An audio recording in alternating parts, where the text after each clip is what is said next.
अच्छा भाई, इसके बाद जब भी आयोनाइज करने का वर्ड आ जाए तो एन एफ क्या हो जाएगा, इन्फिनिटी। और ये फॉर्मूला फिर यहाँ पे आयोनाइज करने के लिहाज से चेंज हो जाता है। आर एच तो ऐसे ही है 1/ni² माइनस 1/nf²। पूछा जाता है एमसीक्यूज में, पता होना चाहिए कि अगर हम आयोनाइज कर रहे हैं किसी भी एटम को और इलेक्ट्रॉन निकल के बाहर जा रहा है तो फिर हम बाहर जाने के लिहाज से, आयोनाइज करने के लिहाज से इनकी पोजीशन को इंटरचेंज करके फिर नेक्स्ट फार्मूला इस तरह से डेवलप करते हैं, ठीक है। अच्छा, इसमें एक चीज़ और सबसे आसान, spectrum of hydrogen atom.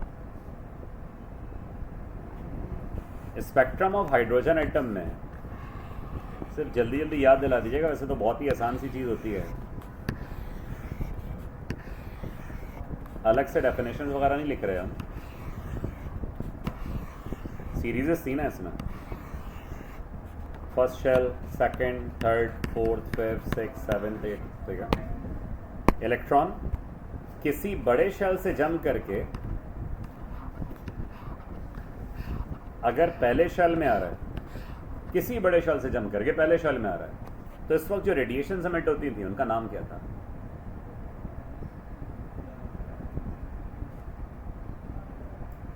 When an electron jumps from higher energy level to first shell, then the radiations emitted are called as, वो हलीम में क्या डाल के खाते हैं? प्याज? नहीं, लेमन।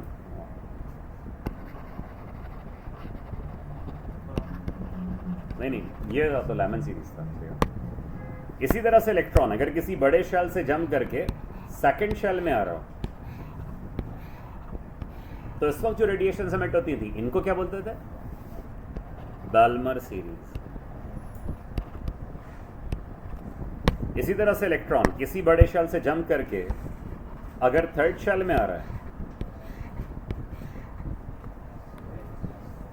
बात नहीं करें, बस जल्दी जल्दी बता दें ताकि हम ये मेन टॉपिक पे आए। फिर पैस्टन सीरीज। इसी तरह से इलेक्ट्रॉन किसी बड़े शेल से जंप करके अगर फॉर एग्जांपल फोर्थ शेल में आ रहा है, नहीं, ब्रैकेट सीरीज। और अगर इलेक्ट्रॉन किसी बड़े शेल से जंप करके फॉर एग्जांपल फिफ्थ शेल में आ रहा है तो उस वक्त क्या होती थी? Fund series. याद आ गया भाई? ये सारा सीरीजेस है, मतलब रेडिएशंस हैं। क्या ये सारी रेडिएशंस विजिबल होती हैं? कौन सी विजिबल है? Balmer series. शाबाश। बाल्मर सीरीज जो है वो कौन सी होती है? विजिबल। लाइमन सीरीज आती है यूवी रेडिएशन में, मतलब अल्ट्रावायलेट रेडिएशन में। पैस्टन सीरीज आती है आईआर रेडिएशन, मतलब इंफ्रारेड रेडिएशन में। और ये दोनों आते हैं बेसिकली फार इंफ्रारेड रेडिएशन में, फार इंफ्रारेड रेडिएशन में, ठीक है। इनकी बेसिक इंफॉर्मेशन पूरी कंप्लीट होनी चाहिए, ठीक है। और फिर इसके बाद जो नेक्स्ट है वो नेक्स्ट है फिर हमारे पास यहाँ पे अब, अच्छा, इससे लेज़र से रिलेटेड भी चीज़ें आ जाती हैं सर। लेज़र का टॉपिक भी इसी में ही था, ठीक है। लेज़र की एब्रिविएशन क्या है? लाइट एम्प्लीफिकेशन ऑफ, अल्लाह का शुक्र, स्टिमुलेटेड emission ऑफ रेडिएशन। तो भाई बेसिक तो light amplification of stimulated emission of radiation, ये कहलाता है बेसिकली लेज़र, ठीक है। लेज़र क्या किसी नॉन मेटल से हम इमिट करवा सकते हैं? स्टिमुलेट तो करना है मटेरियल को ना, स्टिमुलेशन का मतलब क्या होता है? उकसाना। तो किसी मटेरियल को अगर हम स्टिमुलेट करते हैं तो क्या नॉन मेटल या मेटल से क्या लेज़र लाइट इमिट हो सकती है? नहीं। अच्छा, किसी नॉन मेटल से इमिट हो सकती है? स्टोन से, किसी से नहीं हो सकती, किससे होगी? फिर नॉन मेटल से भी नहीं हो रही, मेटल से भी नहीं हो रही, फिर किससे इमिट होगी लेज़र लाइट? हाँ, मेटल से। हाँ, बोले फिर किससे होगी?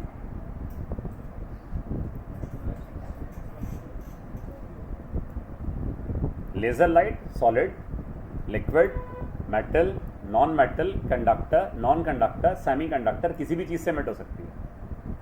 लेज़र लाइट किसी भी चीज़ से एमिट हो सकती है, सिर्फ इमेजन के लिए हमें आउटर मोस्ट वाले 3 शेल्स चाहिए होते हैं। मतलब अगर कोई आइटम है तो इसके आउटर मोस्ट वाले 3 शेल्स ये लेज़र लाइट के इमेजन के लिए रिक्वायर्ड होते हैं। ठीक है, और इनको जब ड्रॉ करते हैं तो ड्रॉ करने का तरीका क्या है,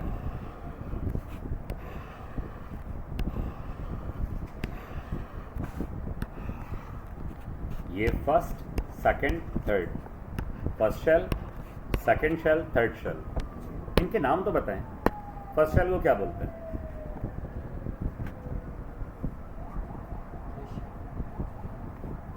ये नहीं पता मुझे यार, फिजिक्स वाला काम पता है बस। इसको बोलते हैं ग्राउंड स्टेट। सही है। मिड वाले शेल को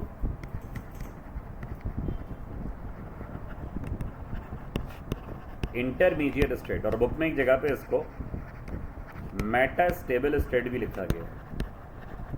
और जो थर्ड वाला शेल है उसको बोलते हैं एक्साइटेड स्टेट। ये तो याद आ गया। इलेक्ट्रॉन ओरिजिनली जो है वो होते हैं बेसिकली ग्राउंड स्टेट पे। इनको कुछ एनर्जी सप्लाई की जाती है। जो एनर्जी सप्लाई होती है वो तो एक्साइटेशन एनर्जी होती है, और प्रोसेस को बोलते हैं ऑप्टिकल पंपिंग। प्रोसेस को ऑप्टिकल पंपिंग का नाम दिया जाता है। इसमें जो एनर्जी सप्लाई करते हैं इसकी वजह से इलेक्ट्रॉन जंप करके जाते हैं एक्साइटेड स्टेट में। यानी ये जो एनर्जी सप्लाई कर रहे हैं ये एनर्जी बेसिकली बराबर होती है difference between E3 and E1 के। इसकी एनर्जी E1 है, इसकी एनर्जी E2 है, इसकी एनर्जी E3 है। तो इतना डिफरेंस ऑफ एनर्जी देते हैं कि इलेक्ट्रॉन E1 से, मतलब पहले वाले शेल से जंप करके तीसरे वाले शेल में चला जाए। ठीक है, यहाँ पे इलेक्ट्रॉन आके कितनी देर के लिए रुकता है?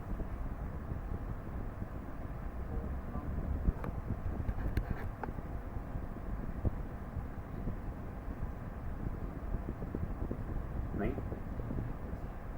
10 की पावर -8 सेकेंड के लिए। ठीक है, फिर यहाँ से इलेक्ट्रॉन वापस आता है तो डायरेक्ट ग्राउंड स्टेट पे नहीं जाता, ये स्टे करता है इंटरमीडिएट स्टेट पे। यहाँ पे रुकता है 10 की पावर -3 सेकेंड के लिए, और इस टाइम ड्यूरेशन को बोलते हैं मीन लाइफ। अब ज़्यादा टाइम है, 10 की पावर -3 ज़्यादा टाइम है। ज़्यादा टाइम गुजारने की वजह से यहाँ पे इलेक्ट्रॉन जमा होने शुरू हो जाते हैं। जहाँ पे ज़्यादा टाइम गुजरेगा वहाँ पे क्या होगा, इलेक्ट्रॉन जमा हो जाएंगे ना। फॉर एग्जाम्पल सेंटर से हम 1-1 मिनट के बाद सब लोगों को बाहर भेज रहे हैं कि बाहर कोस्टर्स आएंगी, उसमें बैठ के चले जाओ। भाई कोस्टर्स आ रही हैं, बसेज आ रही हैं 10-10, 15-15 मिनट के बाद, 20-20 मिनट के बाद। तो जब वहाँ पे ज़्यादा देर के लिए रुकेंगे तो लोग जमा हो जाएंगे ना। तो सिंपल फिनोमेना है कि जहाँ पे ज़्यादा देर के लिए स्टे होगा वहाँ पे लोग जमा हो जाएंगे। ऐसे इलेक्ट्रॉन भी यहाँ पे बढ़ जाते हैं। इलेक्ट्रॉन्स का बढ़ जाना बेसिकली पॉपुलेशन इन्वर्जन कहलाता है। टेक्नोलॉजी है सारी, पॉपुलेशन इन्वर्जन कहलाता है। और पॉपुलेशन इन्वर्जन की वजह से जब इलेक्ट्रॉन एक दूसरे को रिपेल करते हैं तो एक साथ फिर ज़्यादा इलेक्ट्रॉन जंप करके डाउनवर्ड आते हैं। एक इलेक्ट्रॉन जंप करके आ रहा हो तो वो सिंगल एनर्जी इमिट करेगा, 2 इलेक्ट्रॉन है डबल एनर्जी, 3 इलेक्ट्रॉन जंप करके आएंगे ट्रिपल एनर्जी। मतलब बहुत ज़्यादा energy high intense beam emit होती है यहाँ पे, मतलब बहुत पावरफुल रेडिएशंस इमिट होती हैं, और यही एनर्जी कहलाती है बेसिकली लेज़र या लेज़र लाइट। और ये E डिपेंड करता है E2 और E1 के डिफरेंस पे। E2 E1 का डिफरेंस यहाँ पे इमिट हो रहा होता है। मतलब कुछ ऐसे मटेरियल्स हैं जिसमें E1 E2 का डिफरेंस कम है, तो वहाँ पे जो लेज़र लाइट इमिट होती है ना वो बिल्कुल बेसिक लेज़र लाइट होती है। वो लेज़र लाइट इस्तेमाल होती है ये लेक्चर डिलीवर करने के लिए। कीचेन्स वगैरह में लाइट नहीं होती, वो लेक्चर डिलीवर करने के लिए होती है, जो एक दूसरे की आंखों में मार रहे होते हैं ना लाइट। ठीक है, बेसिक मकसद तो वही है। उससे ज़्यादा पावर की जो लेज़र लाइट होती है, E1 E2 का डिफरेंस बढ़ गया, ज़्यादा पावर की लेज़र लाइट है, वो वुड कटिंग के लिए इस्तेमाल होती है। वुड कटिंग के अलावा वो ऑप्टिकल ट्रीटमेंट वगैरह के लिए, बॉडी सर्जरीज वगैरह के लिए इस्तेमाल होती है, जो लेज़र ट्रीटमेंट वगैरह कराते हैं। E1 E2 का डिफरेंस अगर और बढ़ जाए तो फिर इस तरह की जो लेज़र लाइट है वो मेटल कटिंग के लिए इस्तेमाल होती है। जो मोस्ट पावरफुल लेज़र लाइट है वो रूबी लेज़र होती है। सबसे ज़्यादा powerful laser light Ruby laser है। रूबी स्टोन होता है ना, उससे लेज़र लाइट इमिट कराते हैं, उसमें E1 E2 का डिफरेंस बहुत ज़्यादा होता है। Ruby stone basically formula wise Al2O3 कहलाता है, मगर केमिस्ट्री नहीं पढ़ रहे बस। तो वो रूबी स्टोन होता है। रूबी स्टोन से सबसे पावरफुल लेज़र लाइट इमिट होती है जो रूबी लेज़र कहलाती है, और उससे मेटल कटिंग जो है वो की जा सकती है। ठीक है, बहरहाल लेज़र का मेन कॉन्सेप्ट क्लियर होना चाहिए। अच्छा भाई, इसके बाद अब जो नेक्स्ट है वो नेक्स्ट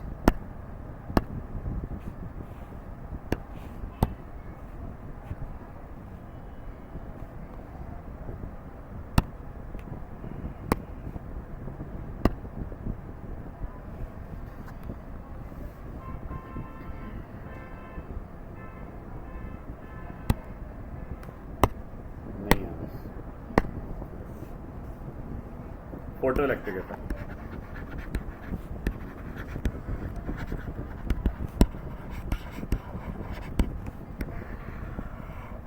इम्पॉर्टेंट टॉपिक था मगर दिमाग में नहीं आ रहा, अभी याद नहीं आ रहा क्या था। नहीं लेती, सब तो नहीं होंगे जी। बीबी एंड कर कुछ बताएं फोटो इलेक्ट्रिक इफेक्ट के बारे में।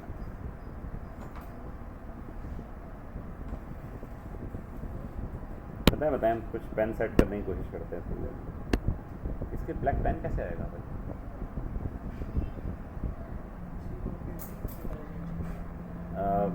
आई ड्रॉप पे चले जाएं।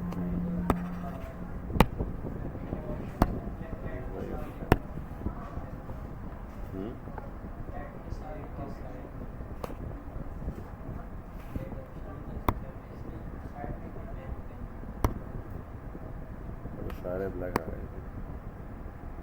चलें इससे बढ़ा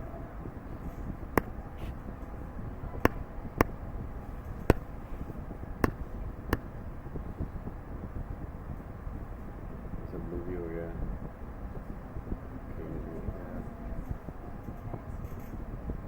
ये कलर सब। बताएं कुछ फोटो इलेक्ट्रिक इफेक्ट के बारे में बताएं ना।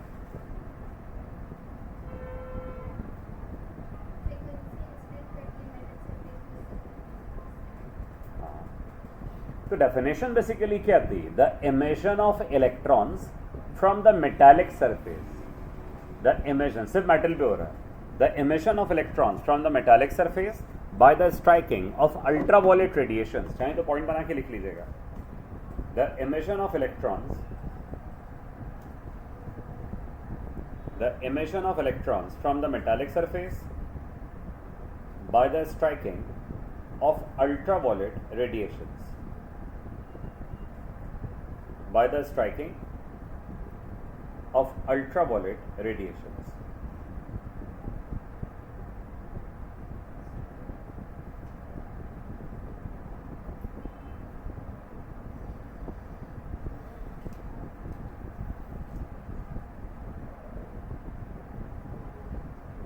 The emission of electrons from the metallic surface by the striking of ultraviolet radiations.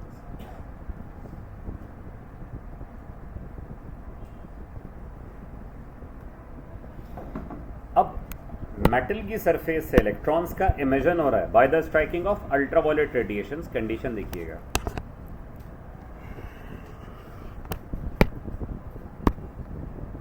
यहां पे हमारे पास एक मेटल की सरफेस है, इधर कुछ एटम्स हैं। बिल्कुल बेसिक से बता रहा हूँ सारी चीज़ें।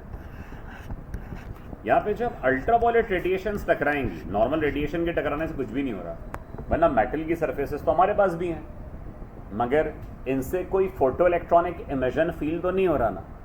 फोटो इलेक्ट्रॉनिक इमिशन होने में लाजमी सी बात है, हमें इलेक्ट्रॉन इमिट होते हुए नज़र तो नहीं आ रहे होते। इसकी पहचान ही होती है कि मटेरियल एक्स्ट्रा ग्लो करता हुआ नज़र आता है और हीटअप होता हुआ फील होता है।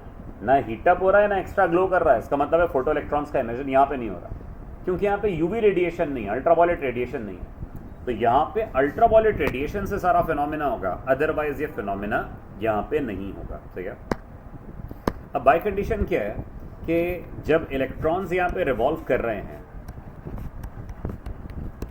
तो जब अल्ट्रावायलेट रेडिएशंस आती हैं, तो अल्ट्रावायलेट रेडिएशंस स्ट्राइक करने से होता क्या है कि जब यूवी रेडिएशंस आके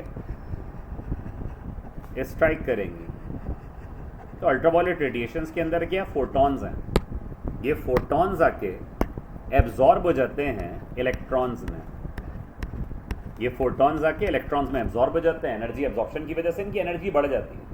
जब एनर्जी ज़्यादा बढ़ जाती है तो तेज़ रिवॉल्व करते हैं। तेज़ रिवॉल्व करने की वजह से जो न्यूक्लियस पॉजिटिव है, इलेक्ट्रॉन नेगेटिव है, ये जो attractive energy from the nucleus लग रही होती है वो इसको बैलेंस नहीं कर पाती, और सेंट्रीफ्यूगल फोर्स बढ़ने की वजह से इलेक्ट्रॉन इजेक्ट आउट होते हैं, निकल के बाहर की तरफ जा रहे होते हैं। जैसे फॉर एग्जाम्पल आपके हाथ में एक धागा है, उसमें पत्थर बंधा हुआ है, उसको एक नॉर्मल स्पीड से घुमाते रहे, घुमाते घुमाते शॉक हुआ, आसान अच्छे अल्फाज में तो शॉक ही बोल सकते हैं ना, ठीक है।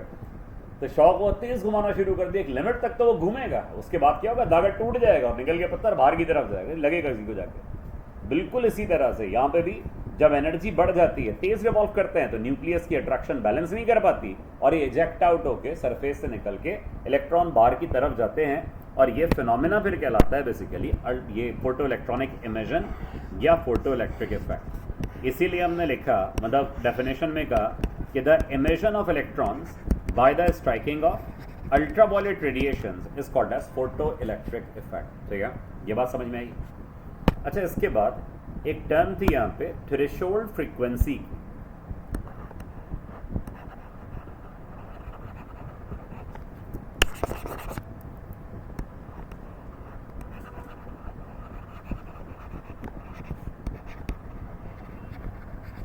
फ्रीक्वेंसी का सिंबल होता है न्यू, और थ्रेशोल्ड फ्रीक्वेंसी क्या है, न्यू नॉट है। Threshold frequency normally new not, ठीक है। अब ये थ्रेशोल्ड फ्रीक्वेंसी बेसिकली है क्या, कुछ बताएं।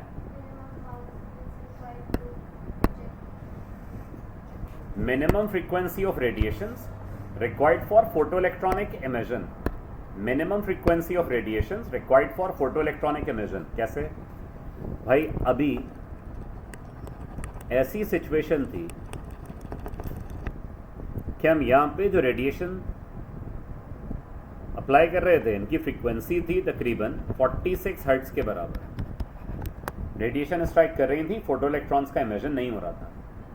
फ्रीक्वेंसी को बढ़ा दिया, energy and frequency are directly proportional to each other, ठीक है।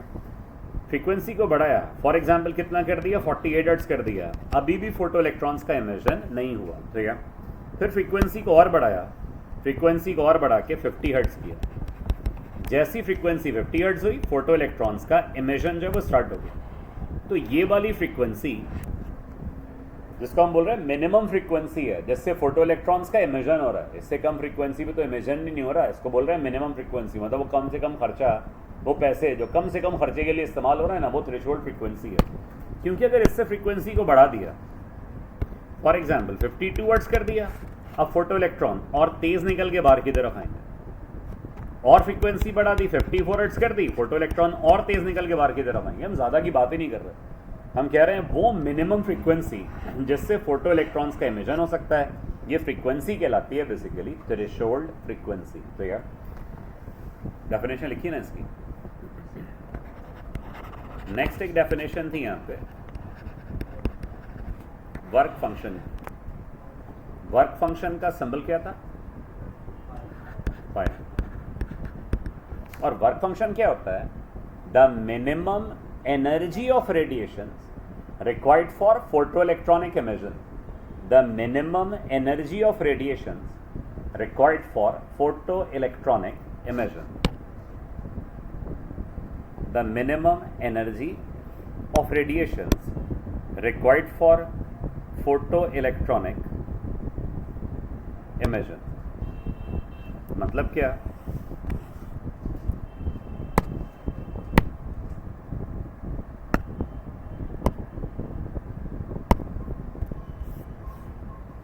कि अगर फ्रीक्वेंसी पहले 48 हर्ट्ज थी तो इस वक्त एनर्जी थी फॉर एग्जांपल 23 जूल के बराबर, कोई फोटो इलेक्ट्रॉनिक इमेजन नहीं हो रहा था। फ्रीक्वेंसी को बढ़ाया, 48 किया, एनर्जी बढ़ के कितनी हो गई, 24 जूल के बराबर, अभी भी नहीं हुआ।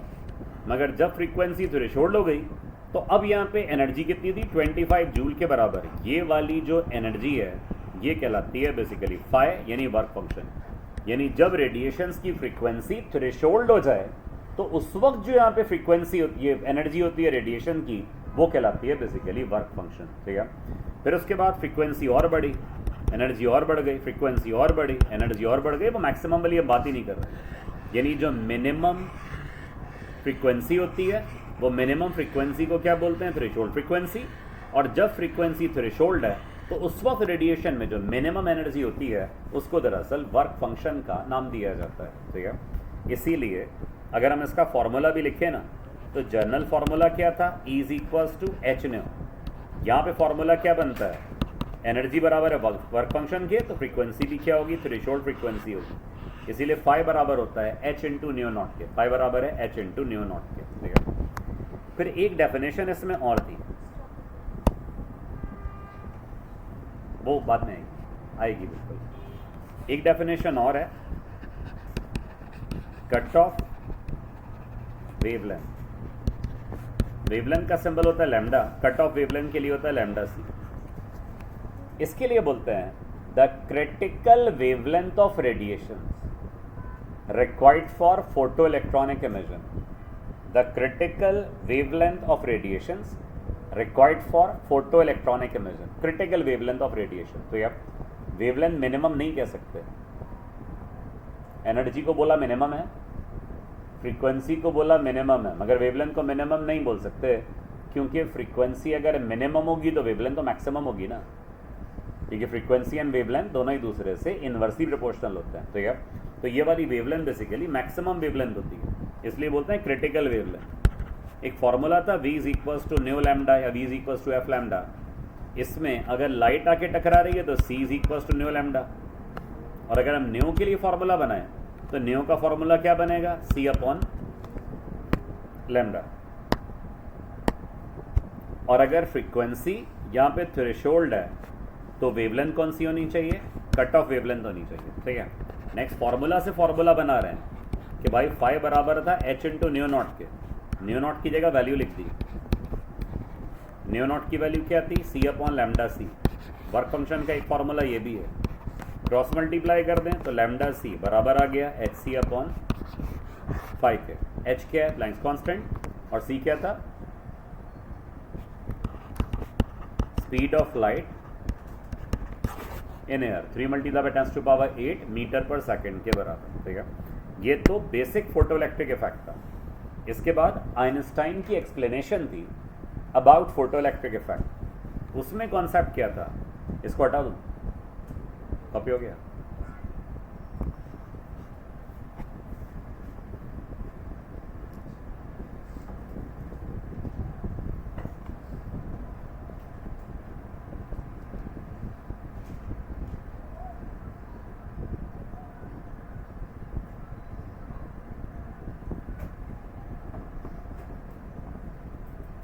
हो गया भाई। जो आइंस्टाइन ने कॉन्सेप्ट दिया था अबाउट फोटो इलेक्ट्रिक इफेक्ट, वो क्या था? इसकी इक्वेशंस हमें डिस्कस करनी होती हैं कि भाई इधर हमारे पास यहाँ पे एक एटम है, इसमें इलेक्ट्रॉन रिवॉल्व कर रहे हैं, बाहर से कुछ रेडिएशंस, कुछ एनर्जी आके टकरा रही है। जो एनर्जी स्ट्राइक कर रही है वो E।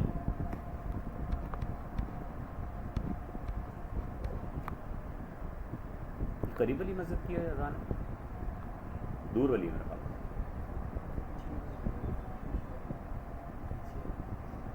दो मिनट रुक जाए, अजान हो जाए फिर स्टार्ट।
ऑटोमेटिकली खत्म हो गया, ये दूसरी स्टार्ट हुई।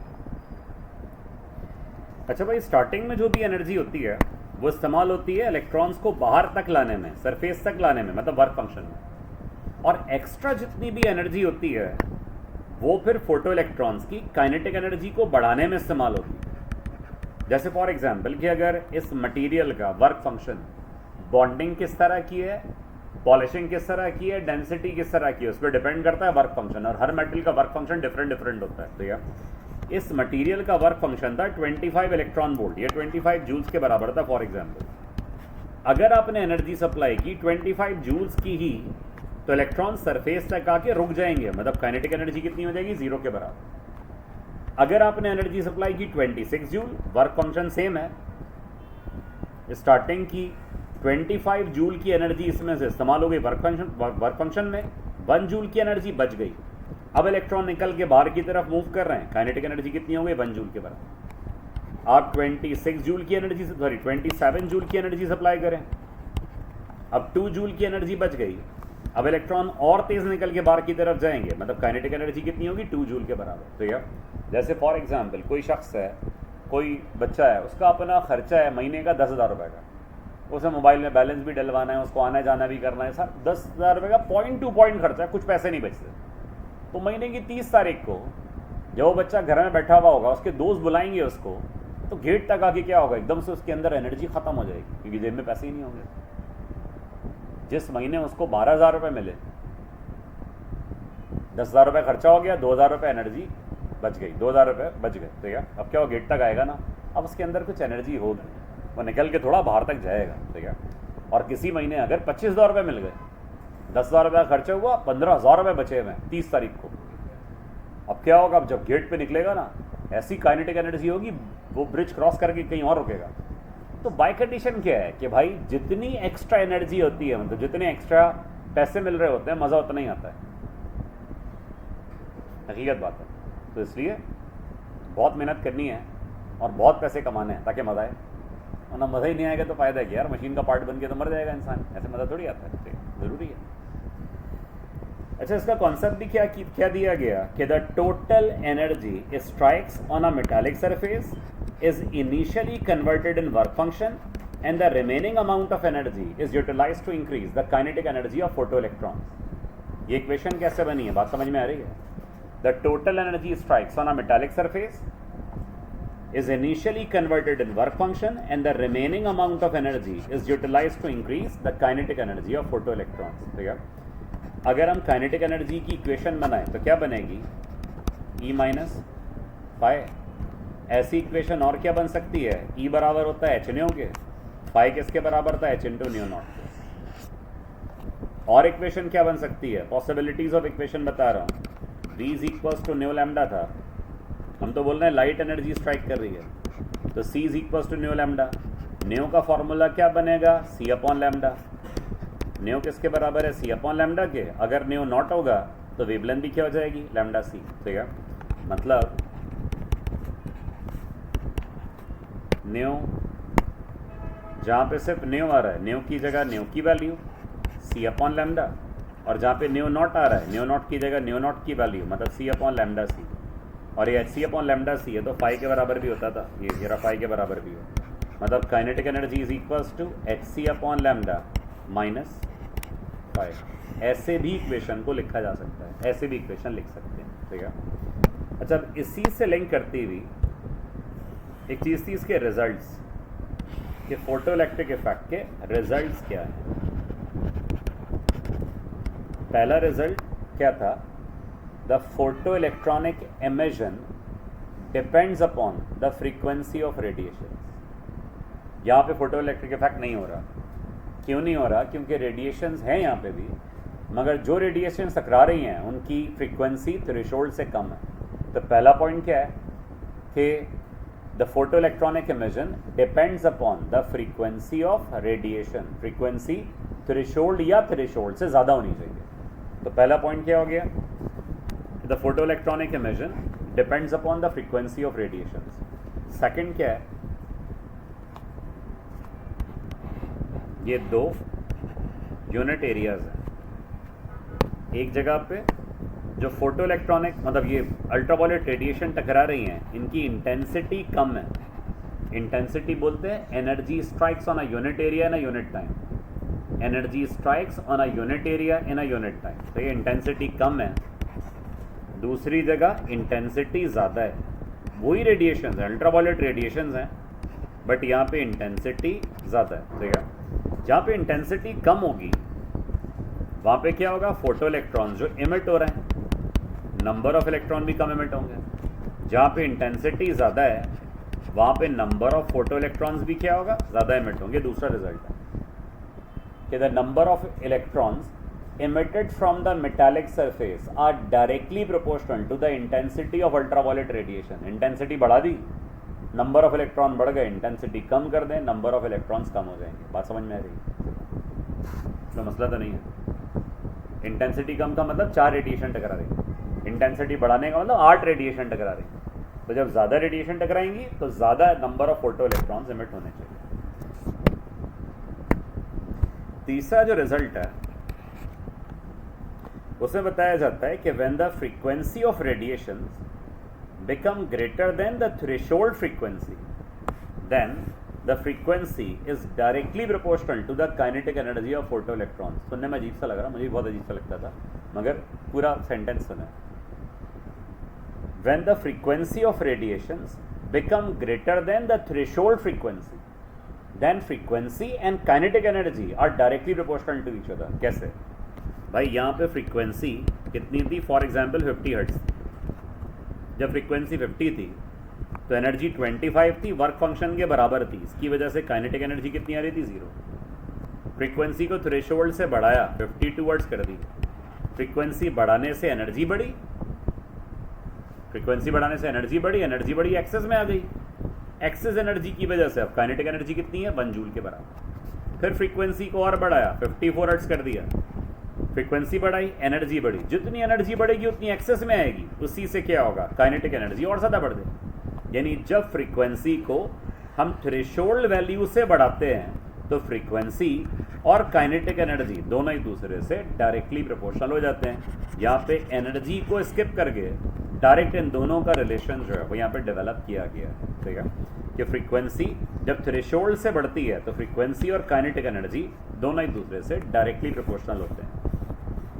इसकी बेस पे ग्राफ भी बनता है। इसमें वाई एक्सेस में रखा फॉर एग्जांपल, इसमें काइनेटिक एनर्जी को, एक्स एक्सेस में रखा यहाँ पे फ्रीक्वेंसी को।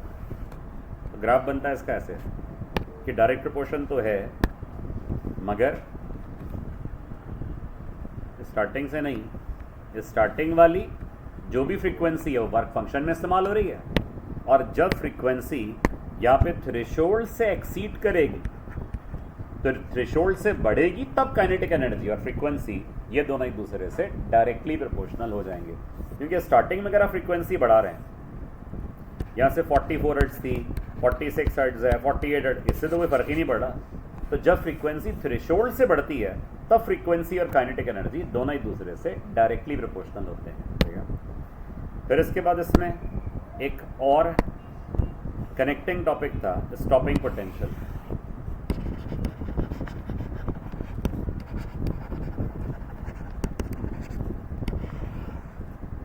स्टॉपिंग पोटेंशियल की कंडीशन क्या थी, यहाँ पे ये क्या चीज़ है, बेंजीन नहीं हो सकता।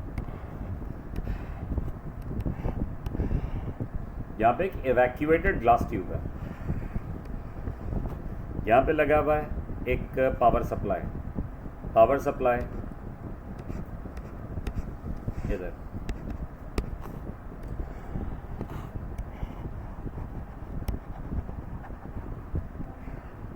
ये क्या डिवाइस है नीचे, रियोस्टेट से हम रेजिस्टेंस वेरी कराते हैं, रेजिस्टेंस वेरी करता है तो उससे पोटेंशियल डिफरेंस चेंज होता है। ठीक है, अब ऊपर वाली प्लेट पे चार्ज कौन सा होगा, नेगेटिव, कनेक्शन नेगेटिव हुआ होगा ना, और नीचे वाली प्लेट पे चार्ज कौन सा है, पॉजिटिव। बाहर से यूवी रेडिएशन आके टकरा रही है, फोटो इलेक्ट्रॉन्स एमिट हो रहे हैं, सरफेस तो पॉजिटिव है मगर है तो मेटल की ना, तो अंदर कुछ ना कुछ इलेक्ट्रॉन्स होंगे, और इलेक्ट्रॉन इतना तेज रिवॉल्व कर रहे हैं कि ऊपर जाके सरफेस पे टकरा रहे हैं। ऊपर प्लेट नेगेटिव है, रिपेल कर रही है, मगर रिपल्सन के बावजूद भी क्या जाके हिट कर रहे हैं। क्या किया, टकराने से रोकना है, पोटेंशियल डिफरेंस को बढ़ाया, रेजिस्टेंस बढ़ाई, पोटेंशियल डिफरेंस बढ़ गया, और नेगेटिव हो गया और पॉजिटिव हो गया।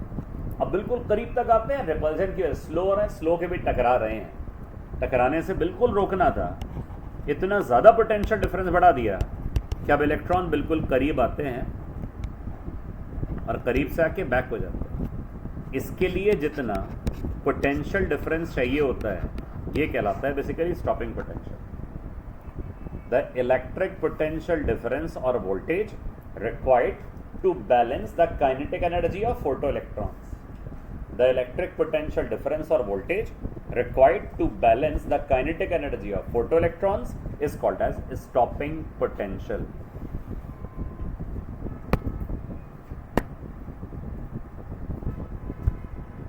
The potential difference required to balance the kinetic energy of photoelectrons. इसके लिए हम कहते हैं कि भाई जो भी लॉस ऑफ काइनेटिक एनर्जी है वो बराबर है वर्क डन के। Law of conservation of energy के अकॉर्डिंग डेरिवेशन करते थे, हमसे फॉर्मूला बना रहे हैं कि loss of kinetic energy work done के बराबर होता है। काइनेटिक एनर्जी का तो फॉर्मूला क्या था, हाफ mv², और वर्क डन fs नहीं होगा, इलेक्ट्रिकल वर्क डन है, qv के बराबर होगा। इलेक्ट्रिकल वर्क डन qv के बराबर होता है, ठीक है, क्योंकि पोटेंशियल डिफरेंस का फॉर्मूला था W/Q, तो W किसके बराबर होगा, Q × V के, ठीक है। यहाँ पे जो चार्ज है वो इलेक्ट्रॉन का है, तो Q नहीं होगा बल्कि E होगा, और जो पोटेंशियल डिफरेंस है वो क्या V0, स्टॉपिंग पोटेंशियल में। तो ये इसका पूरा फॉर्मूला बनता है, ठीक है। ये टॉपिक बड़ा टॉपिक है, फोटो इलेक्ट्रिक इफेक्ट, इसमें अच्छी खासी चीज़ें तरीके से समझने की, ठीक है। फिर इसका जो लास्ट है वो है कॉम्पटन्स इफेक्ट। वो इतना ज़्यादा समझने वाला नहीं है, डायग्राम बनानी है, बस डायग्राम से रिलेटेड चीज़ें लिखनी है। इसको हटा दूँ भाई।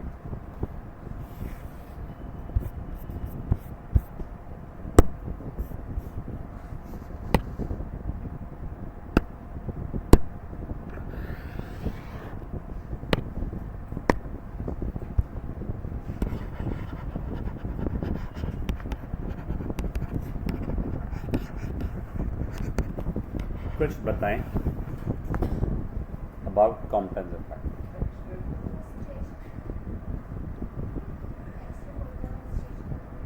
हाँ हाँ हाँ, सही बोल रही है, सही बोल रही है। The scattering of resting electron and moving photon by the elastic collision between them.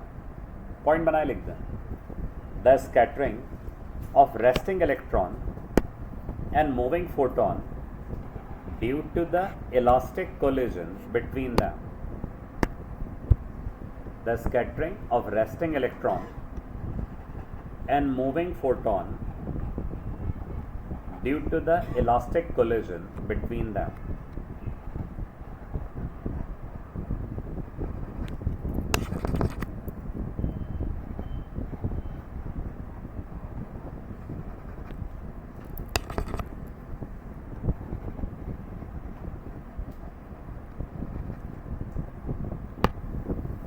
Scatter मतलब ये फैल जाते हैं। अब इसमें याद करने की बहुत सारी चीज़ें हैं।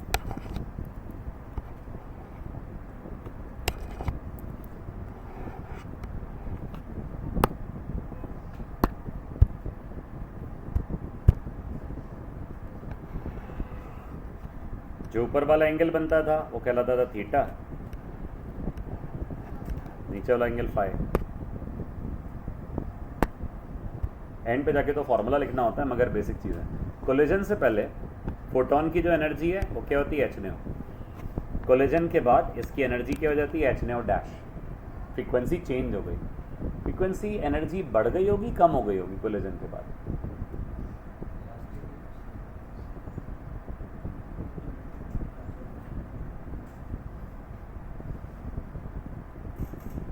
आंसर बताएं, एनर्जी बढ़ गई होगी, कम हो गई होगी, सेम रही होगी, कम हो गई होगी। तो क्या हुआ? वही वाली बात ना, जहाज खरीदा है, हाँ सही खरीदा है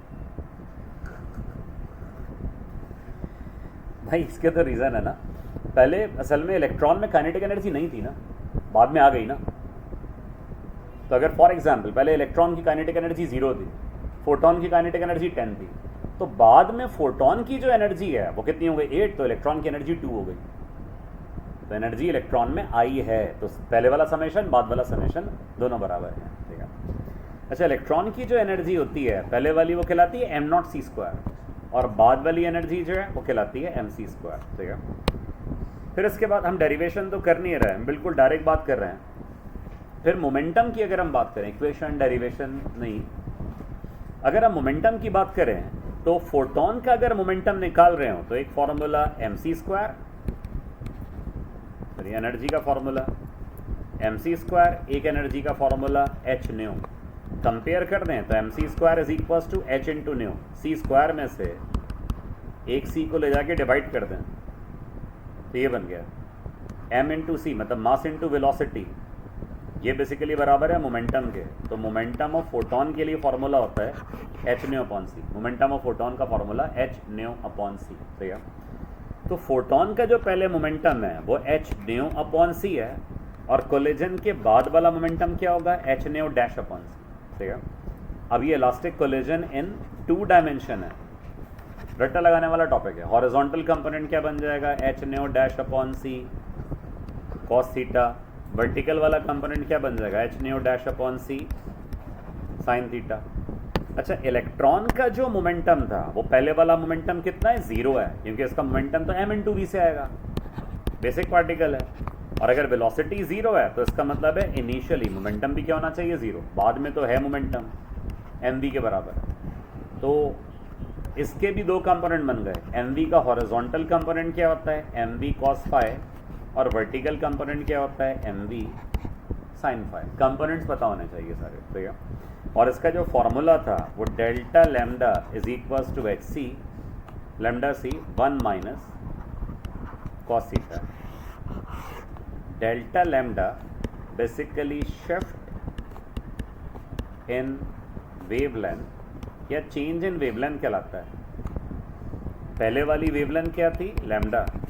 बाद वाली जो वेवलेंथ है वो लैम्डा डैश। बाद में वेवलेंथ बढ़ जाती है, क्योंकि जब एनर्जी फ्रीक्वेंसी कम हो जाए तो वेवलेंथ तो बढ़ेगी ना।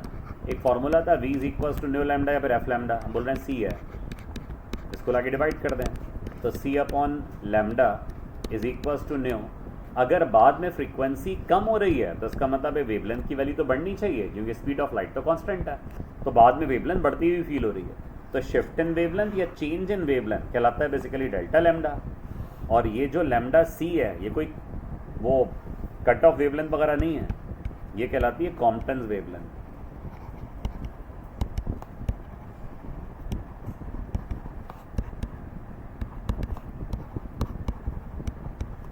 इसका भी एक फॉर्मूला होता है h अपॉन m0c। h पता है क्या चीज़ है? प्लैंक्स कांस्टेंट है। m0 resting mass of electron होता है 9.11 10 की पावर -81 kg, और c तो speed of light in air है 3 multiply by 10 to power 8 metre per second. इसका यूनिट था जूल्स इनटू सेकंड, ठीक है। तो ये सारी चीज़ों का आइडिया होना चाहिए हमें इन कॉम्पटन्स इफेक्ट। बात समझ में आ रही है? यहाँ पे मसला तो नहीं है इसमें कोई। आज की क्लास यहाँ पे ख़त्म करते हैं। कमिंग क्लास में ऑप्टिक्स का टॉपिक स्टार्ट करेंगे, मतलब लाइट वाला टॉपिक स्टार्ट करेंगे। थोड़ा सा पढ़कर आइएगा तो अच्छा है, बीच में सवाल पूछने में भी आसानी होगी। हाँ, ब्लैक बॉडी रेडिएशन एक दफ़ा रीड करने वाला टॉपिक है sir. Air production, black body radiation में समझने वाला तो इतना नहीं है, याद करने वाला है, मतलब पढ़ने वाला है सिर्फ एक दफ़ा। उसको एक दफ़ा रीड करके आइएगा, अगर कुछ कंडीशन कुछ कन्फ्यूज़न वगैरह हो पूछ लीजिएगा। और फिर हम बल्कि कमिंग क्लास में हम स्टार्ट करेंगे pair production black body radiation से, थोड़ा सा उसको डिस्कस कर लेंगे, देन फिर ऑप्टिक्स स्टार्ट करें, ठीक है। इंशाल्लाह कमिंग क्लास में कंटिन्यू करते हैं। और घर पे प्रैक्टिस करते रहें भाई, सबसे ज़्यादा ज़रूरी घर में बैठ के प्रैक्टिस करना है। कोई लाइब्रेरी देख लो, लाइब्रेरी है यहाँ पे देख लो। हाँ, दोस्त मिले थे, दोस्तों वाला पढ़ाई कैसे? दोस्त नहीं, दोस्तों वाला पढ़ाई नहीं होती। पढ़ाई होती है दोस्ती नहीं होती।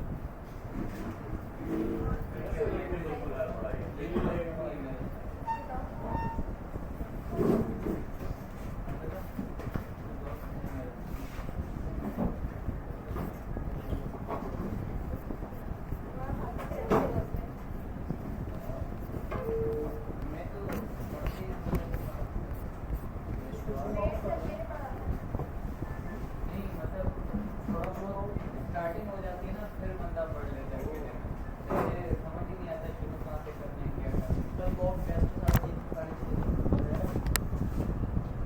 ना 5 मिनट कहाँ गया? कब से कब है 3:30 से लेकर 6:30 बजे 2 से 3:30 तक मैथ्स की क्लास है दूसरी की छिपी जरूरत पड़ेगी तो पिछली बार में बैठे थे दूसरी क्लास होती है अभी पहले से वॉक है पार्क प्रैक्टिस बनाया है ना और इंग्लिश 2 बजे 3:30 तक फिर 3:30 बजे मॉक के फिर बायो इंग्लिश वो तो हेडिंग डाल करेगा ये वीडियो आ जाएगी फिर डालेंगे तो मैं 10 तो ये सही इधर देखने की जरूरत नहीं है कल जाऊंगा ना यार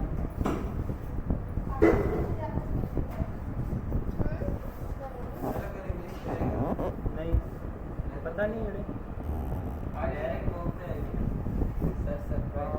हीरो वाली एंट्री हो गया। बोले डायरेक्ट फायर में आते यार